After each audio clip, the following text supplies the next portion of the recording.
जय जगन्नाथ पिला माने तुम पाई गोटे सुंदर प्रश्न नहीं आसी जहाँकि प्रत्येक कॉम्पिटिटिव एग्जाम रे गोटे क्वेश्चन आसूची तुम्हें ताको बुझाई चेष्टा कर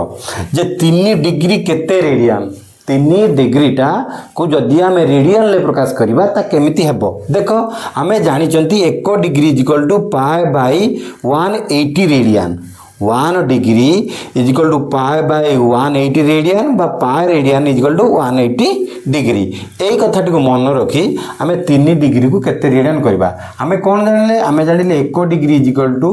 पाए बाय 180 रेडियन 180 रेडियन से भाई जब आम 3 डिग्री बाहर करवा 3 degree is equal to pi by 180 एक मूल्य 3 मूल्य के 3 गुणा जीव ताने केते हो 3 लेटा कर 318 60 माने पाए बाय 60 रेडियन यही भाई प्रश्न आसिले आमे एई दुईटी सूत्र रो समाधान करि परिबा। वीडियोटी भल लागिथिले चैनल टी को सब्सक्राइब करी वीडियोटी को लाइक करि नेबे। धन्यवाद।